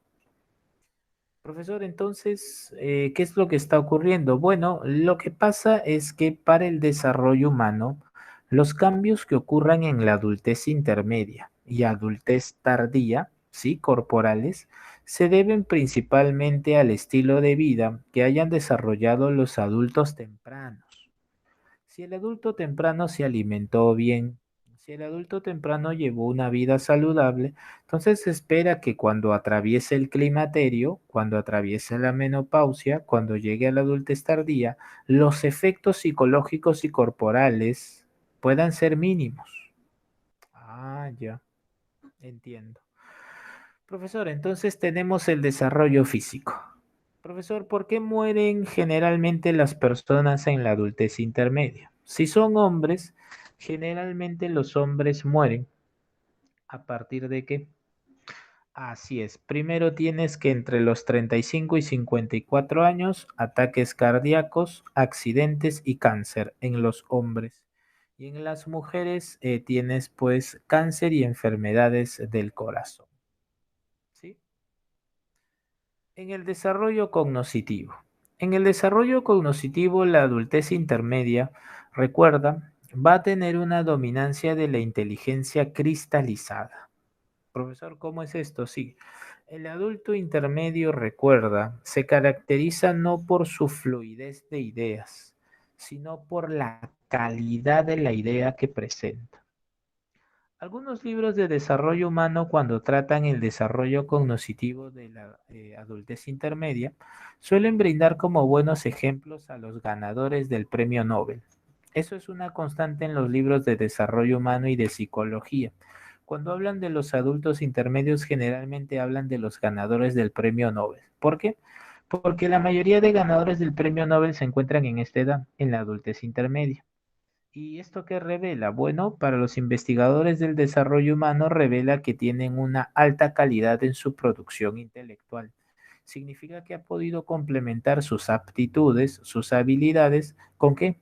Con la larga formación que tiene. Ah, ya, ya, ya. Entonces, profesor, ellos van a evidenciar un incremento en su inteligencia cristalizada, claro, en su vocabulario, en el conocimiento matemático, en el conocimiento académico, incluso en los conocimientos a nivel sociocultural. ¿Y qué hay, profesor, del desarrollo emocional? Bueno, los libros de desarrollo humano a veces comparan a los adultos intermedios con los adolescentes. ¿Por qué? Porque en ambos hay cambios corporales drásticos. El adolescente tiene un cambio drástico en su cuerpo, lo que lo lleva a que a percibirse de determinada manera. Dice, uy, he crecido, pero estoy muy flaco, uy, he crecido, pero estoy muy gordito, etcétera. Bueno, a nivel emocional, los libros de desarrollo humano sugieren que el adulto intermedio vive una experiencia semejante, no igual, semejante. ¿Por qué? Porque el cuerpo también se le deteriora y con ello también piensa él que se deteriora su imagen. Así que va a estar preocupado también por su aspecto físico. Los adultos intermedios también se preocupan por su aspecto físico. Profesor, ¿esto estará vinculado con estos programas estéticos que presentan a personas, pues efectivamente, entre los 40 y 65 años que se hacen un retoque o acuden a una cirugía? Bueno, si eso es coherente, ellos también están atravesando un cambio corporal importante. Profesor, en el caso de las personas que lleven un estado de salud deteriorado, ¿es aquí donde se evidencian algunas enfermedades de índole sexual? Bueno, vamos a llamarle mejor, que es lo correcto, me corrijo en todo caso, las disfunciones sexuales, por supuesto. De acuerdo a las investigaciones en desarrollo humano, es posible encontrar disfunciones en sus sexuales, por ejemplo, disfunciones sexuales en sujetos que sean obesos. Profesor, ¿cómo así? Así es. La obesidad por sí misma puede causar disfunción eréctil, ya que debido a las alteraciones vasculares y metabólicas, como hipertensión, alto colesterol o triglicéridos elevados, efectivamente presentan estas dificultades a largo plazo. Ah. Profesor, entonces a nivel emocional, si un sujeto tiene una disfunción sexual, esto puede generar una dificultad emocional. Claro que sí. Profesor, pero no hablemos de las alteraciones, hablemos de lo regular. Bueno, ustedes saben que un adulto intermedio, si es que ha tenido una familia, debe ya empezar a entender que los hijos se van a ir del hogar. Por supuesto, en promedio un hijo puede ser concebido alrededor de los 20 años, ¿sí? 20 a 25 años. Entonces, cuando llega al final de la adultez intermedia, ellos ya están mayores, incluso ya se van del hogar. Profesor, a nivel psicosocial. A nivel psicosocial, el adulto intermedio, según Erickson, tiene una tarea del yo. La tarea del yo se llama generatividad versus estancamiento. ¿En qué consiste esto? Vamos que hay una diapositiva solo para esto. Según Erickson, Erickson escribió, ojo, quiero precisar esto, esta obra en los años 60, ¿sí? Y constantemente se ha ido actualizando. Ya a partir de otras investigaciones se ha ido actualizando. La generatividad, por su mismo término, involucra a la próxima generación. Para el famoso Erickson, un adulto intermedio generativo es un adulto que se siente bien consigo mismo por los logros obtenidos en su proyecto de vida y es consciente que sus habilidades pueden beneficiar a la sociedad, así que contribuye activamente a la sociedad. Brinda consejos a los hijos, les brinda soporte económico, cumple con la función afectiva, está preocupado por la política de su país, etcétera, etcétera, etcétera. Profesor, entonces si encuentro a un empresario de 45 años que constantemente conversa con sus trabajadores y les brinda consejos para ser exitosos, estaríamos hablando de un sujeto generativo. Así es un sujeto que ha encontrado bienestar en el desarrollo de sus habilidades y en una contribución hacia la sociedad, sea la comunidad, sea su familia. En cambio, el adulto intermedio estancado es un sujeto que, dice Erickson, hace regresión. Ustedes saben que hay un mecanismo de defensa llamado regresión, ¿verdad? En la regresión el sujeto se siente inseguro por su situación actual y lo que hace es adoptar conductas anteriores en el ciclo vital, ¿cierto? Entonces, esto me lo preguntó San Marcos hace varios años también en un simulacro, pero hace varios años. Me presentó el caso de una pareja de esposos que asiste a terapia y en este caso la esposa le comenta al psicólogo lo siguiente, le dice, mi esposo se cree un adolescente.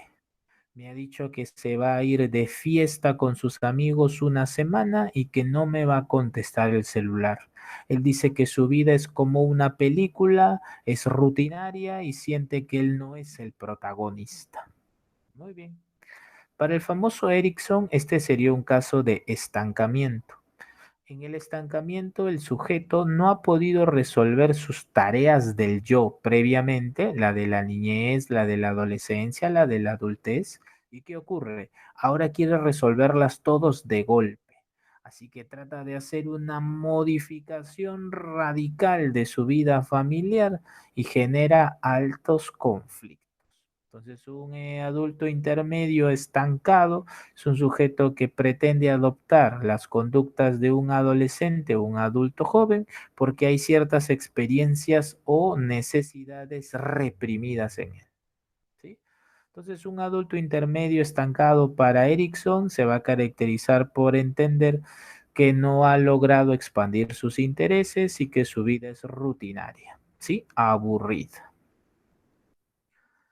Y finalmente llegamos a la adultez tardía. La adultez tardía es la última etapa del desarrollo humano. A nivel del desarrollo físico vamos a encontrar constantes enfermedades, ¿sí? Artritis, diabetes, enfermedades cardíacas, que para los libros de desarrollo humano son generalmente una consecuencia de dos cosas. Primero, una disposición genética, ¿sí? Que ya saben ustedes que es básicamente eh, un resultado de una transmisión del código de generación en generaciones. Y la segunda es la elección del estilo de vida del adulto temprano. ¿Sí? ¿Listo? Entonces, eso es en la dimensión física. Ya sabemos que el sistema inmunológico aquí no trabaja muy bien. Lo hemos visto en la pandemia, donde lamentablemente hay pues personas que mayores de 65 años que se han infectado, lamentablemente han fallecido.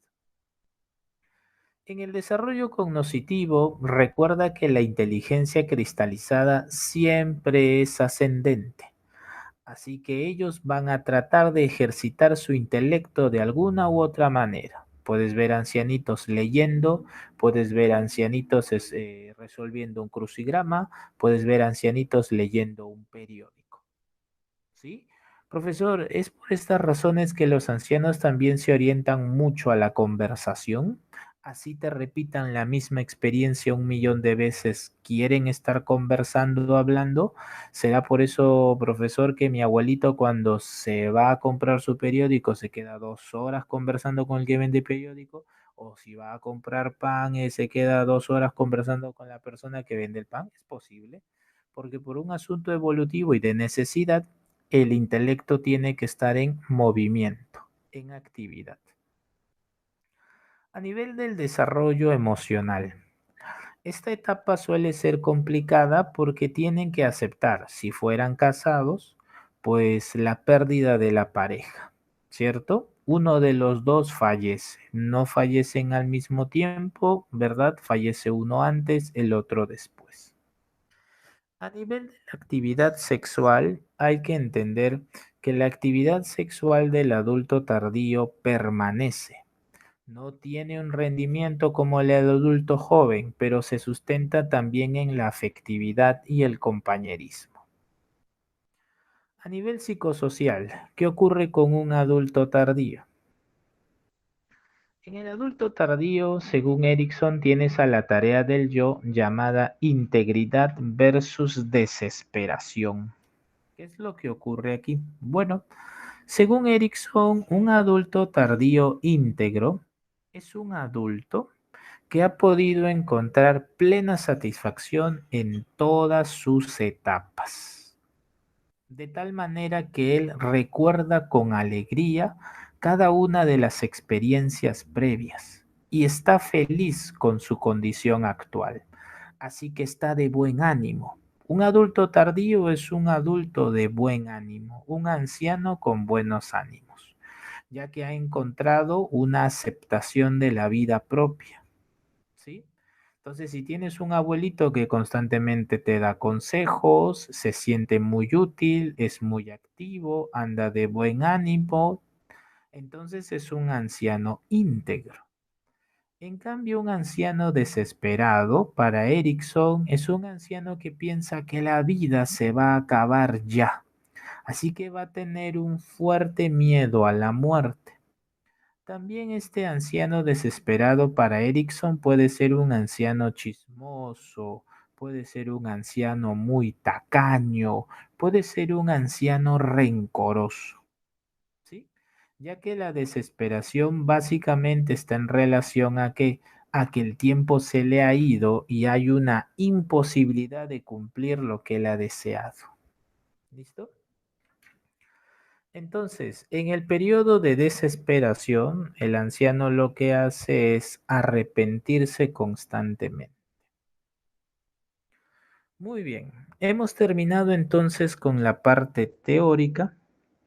Solamente hay que hacer mención a esto. ¿Sí? El desarrollo moral de Kohlberg. Recuerden que en el desarrollo moral de Kohlberg ya estamos en el nivel 3. ¿Sí? El nivel 3 es el nivel postconvencional. Todos ustedes recordarán la semana pasada que pudimos trabajar los niveles del desarrollo moral de la niñez y hasta de la infancia, que en realidad es la niñez temprana, perdón, la niñez nada más. Sí, claro, el desarrollo moral que vimos solo fue la niñez. Y nosotros encontramos dos niveles, preconvencional y convencional. Ahora tendríamos que tratar el último, la moral postconvencional. La moral postconvencional recuerda que va de la mano de las operaciones formales de Jean Piaget. Entonces, el nivel 3 tiene dos etapas. La famosa moralidad del acuerdo. Así le llama San Marcos para el examen de admisión, moralidad del acuerdo. Los libros de desarrollo humano lo presentan como, de manera más específica, moralidad del contrato, también llamada moralidad de los derechos individuales y la ley democráticamente aceptada. Ah, profesor, ¿cómo es esto? Bueno, para el famoso Kohlberg, aquí los seres humanos han encontrado una conciliación entre sus intereses individuales y las leyes de la sociedad. Profesor, ¿cómo es esto? Sí, a pesar de que sus intereses pueden ir en contra de las leyes, ellos se encuentran que a largo plazo es mejor obedecer las leyes. Profesor, entonces, ¿qué me está diciendo? Que las personas han encontrado en su voluntad una compatibilidad con el orden social. Entonces, cuando te presentan el dilema de Heinz, encuentras posiciones a favor y posiciones en contra. La posición a favor, como puedes leerlo tú, es muy interesante y me dice lo siguiente. No es que esté bien tomar el medicamento, pero se justifica. Ese está a favor de que robe el medicamento Heinz. ¿Por qué? Porque la ley no se estableció para estas circunstancias. En cambio, en la posición en contra, tú encuentras lo siguiente. El sujeto dice, no se puede culpar por completo a alguien por robar, pero las circunstancias extremas en verdad no justifican que se viole la ley. No se puede permitir que la gente robe cada vez que está desesperada. El fin puede ser bueno, pero no justifica los medios. Y aquí yo recuerdo perfectamente que un estudiante me dijo algo muy interesante. Profesor, cuando hablamos de la moral preconvencional, hablamos de todo lo contrario. Claro, hablamos de que el fin justificaba los medios, pero ahora en esta etapa de la moral del contrato, de derechos individuales y de la ley democráticamente aceptada, encuentras que aquí así es, el fin puede ser bueno, pero los medios no se pueden justificar. Quédate con ese enunciado. Y para concluir en la etapa 6, tienes a la moralidad de los principios éticos universales. ¿Recuerdas tú que la semana pasada resolvimos un ejercicio donde una mujer, me parece, se arroja a las líneas del tren para salvar a un animal? ¿Se acuerdan? Muy bien, para el famoso Colbert, ella estaría en la etapa 6, la moralidad de los principios éticos universales. Es el sujeto que ha construido una ética universal capaz incluso de cuestionar y debatir lo socialmente aceptado. Profesor, entonces aquí estarán los debates ojo, debates alturados sobre el aborto, sobre la eutanasia. Aquí están los debates alturados. ¿Por qué? Porque las personas aquí saben que son individuos, pero que hay valores universales que aseguran una vivencia armoniosa, una convivencia social armoniosa. Entonces, en el dilema de Heinz, a favor, a favor de que Heinz robe el medicamento, bueno, aquí lo que hace el sujeto es señalar lo siguiente. En una situación donde tiene que hacerse la elección, robar es moralmente correcto. Él actúa en términos del principio y preservación de la vida. ¿Se dan cuenta? Aquí se justifica el robo del medicamento porque antes del dinero está la vida. ¿Se dan cuenta? Por eso es la etapa 6. En contra, el sujeto dice, Heinz enfrenta una decisión de si debe considerar a otras personas que necesitan el medicamento tanto como su esposa. No debería de actuar solo ante sus sentimientos por su esposa, sino en consideración del valor de las demás vidas involucradas. Como te has dado cuenta, bajo una moral kantiana, si te das cuenta, kantiana, ¿te acuerdas? De la dignidad y la buena voluntad, la posición en contra revela muy bien esto, diciendo que si él roba el medicamento deben pensar en que no es el único en esa situación, sino que hay otros en la misma situación y no por estar en la misma situación tendrán que robar también. ¿Se dan cuenta? Esa es la etapa 6, la moralidad de los principios éticos universales. Muy bien. Cerramos el archivo y nos vamos a la guía. A ver, aquí estás. Primera pregunta.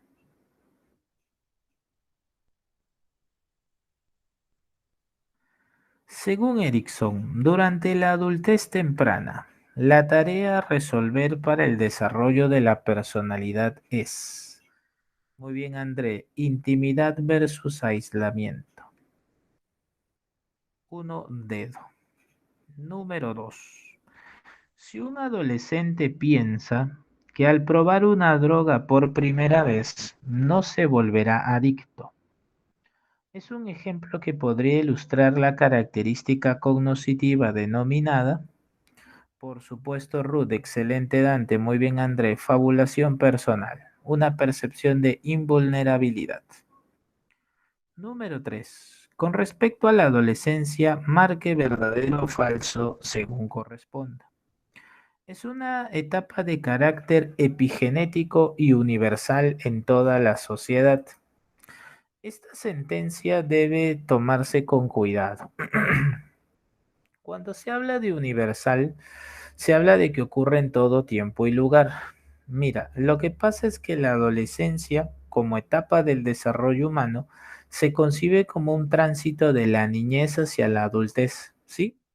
Algunas sociedades incluso han desarrollado ciertos rituales y ceremonias para acompañarlos, ¿sí? Por ejemplo, el famoso Bar Mitzvah de los judíos. Pero vamos a tomar la uno al final. La 2 dice, es una etapa intermedia entre la niñez y la adultez intermedia, falso. Número 3. La pubertad ocurre durante los 11 y 20 años, eso es cierto, es entre los 11 y los 12, pero se admite. Ahí está el detalle, ¿ven? Por eso hay que tratar con cuidado. Durante esta etapa, la tarea del yo es el logro de la identidad yoica, según Erickson. Muy bien, eso es verdadero. Entonces, por un asunto de descarte, si te has dado cuenta, aquí vas a tener que trabajar lo siguiente. Todavía no doy clave.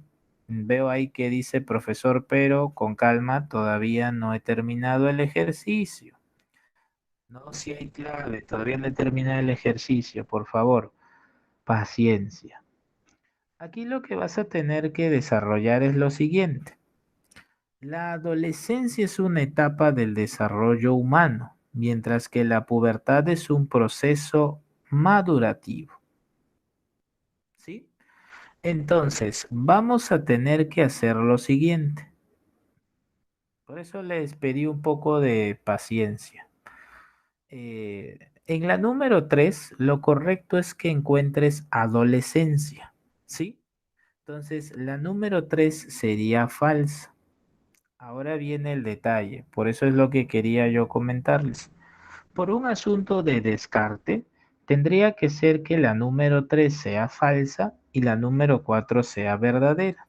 Y la única que coincide con eso es ¿cuál? ¿Cuál es la única que coincide? Como bien lo ha indicado su compañero André, es dedo. Ahora viene un detalle. Por eso tengo que ser cuidadoso con esto. Es que la número 1 es más un fenómeno que apunta a lo sociocultural. Por eso es que la número 1 es falsa. ¿Por qué? Porque cuando dice universal omite pues las variaciones socioculturales como el bar mitzvah. ¿Ya? Por eso. Continuamos. Pregunta número 4. Esta es una pregunta de sexualidad. Karen y Natalia, y es una pregunta de admisión del 2016 me parece. Karen y Natalia, ambas adolescentes de 16 años de edad, comparten todos sus secretos y sus alegrías y tristezas. Claro, esto en realidad, sí, por eso deben escucharme. Esto se llama intimidad. Ujú.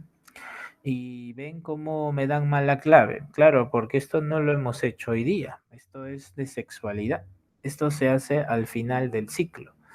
Esto se va a corresponder con la teoría de Stenberg. En la teoría de Stenberg, intimidad significa confianza, respeto, buena comunicación. La intimidad para Stenberg es lo que define a la amistad. Cuatro dedos. 5. Teresa se prueba varias prendas de ropa y pasa mucho tiempo frente al espejo antes de salir pensando que todos la mirarán. Audiencia imaginaria. 5. Beso. 6. ¿Qué alternativa describe correctamente el pensamiento de una persona en la adultez temprana? Cada vez que toma una decisión, evalúa puntos a favor y en contra. ¿Eso es correcto? Planea estudiar una carrera valorando las ventajas que le ofrece. Eso también es correcto. Pondera una situación adversa apreciando también lo positivo de ella. Correcto. Y considera, dice, le da mucha importancia a su imagen personal que proyecta ante los demás. Ya. Considera que solo debe cuidar a sus hijos adolescentes y sus padres ancianos. Muy bien. Supongo que aquí quien hizo la pregunta asume que como el proyecto de vida ya está realizándose, entonces planear estudiar una carrera no se admite. Entonces vas a tener que aquí colocar pues uno y 3. Así que vas a tener que colocar a nivel cognoscitivo uno y 3 casita. 7. Angélica es una adolescente que ha decidido postular a la universidad. Por ello estudia en una academia. En ocasiones se queda repasando en la casa de una amiga hasta muy tarde, por lo que su madre le ha pedido que regrese más temprano a casa. Ella contesta, no me va a pasar nada, a mí nunca me van a robar. La respuesta de Angélica evidencia la característica del pensamiento denominado, por supuesto, fabulación personal. Pregunta número 988. A Francisco le encanta crear memes en las redes sociales, pero es tímido, lo que hace que tenga dudas en estudiar la carrera de Ciencias de la Comunicación, la cual le agrada. Según el análisis FODA, la timidez sería para él una debilidad. Pregunta número 9. Es el acontecimiento del desarrollo en donde se dan importantes cambios físicos, cognitivos y psicosociales. Bueno, esa es la adolescencia. Y la número 10, la última, dice lo siguiente. Si para alcanzar lo que se proyecta en el futuro, un adolescente establece que debe estudiar organizada y perseverante, entonces esa es su misión. Muy bien. La clave sería beso. 10 beso. Muy bien. ¿Me confirman si estamos listos para las preguntas de admisión? ¿Me confirman, por favor? Lo tenemos. Muy bien.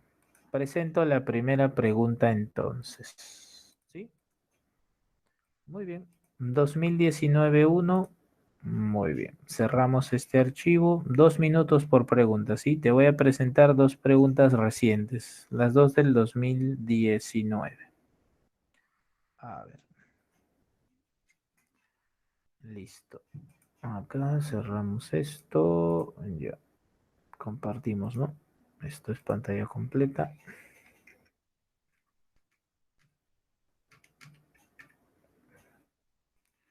Muy bien, son exactamente las 2:55, 2:57. Leo tu clave. Vamos.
Muy bien, los leo. Los leo con atención.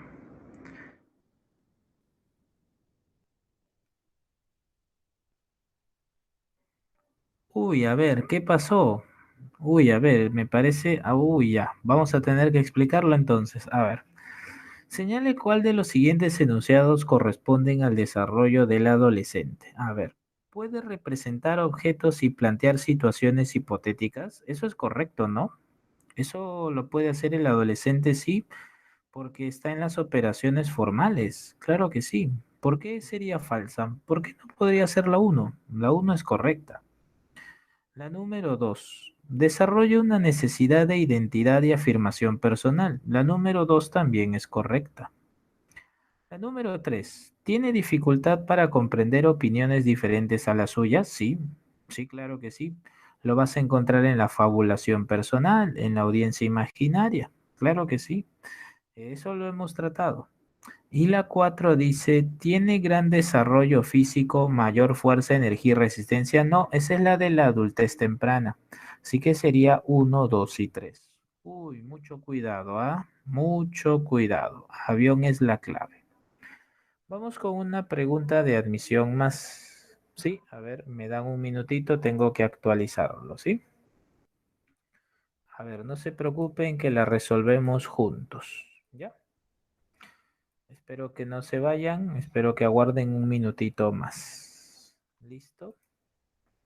Muy bien. Vamos entonces. Ya lo tengo. Vamos. A ver, lo vamos a leer juntos. O bueno, les doy un minuto, ¿no? Para que lo resuelvan también. A ver. Esto de la computadora es todo un asunto, ¿ah? Es todo un asunto. Ya listo. A ver, a las 2 de la tarde y un minuto leo tu clave. Vamos. Dice, analice las siguientes situaciones de adolescentes y señale cuáles de ellas presentan conductas de riesgo. Ojo, ¿ah? Ojo. A las 2, 3 y un minuto leo tu clave.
Muy bien, los leo.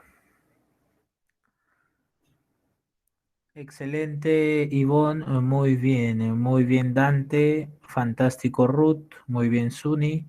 Se dan cuenta, esto es lo que les quería presentar durante la clase. Este es el detalle, ¿ven?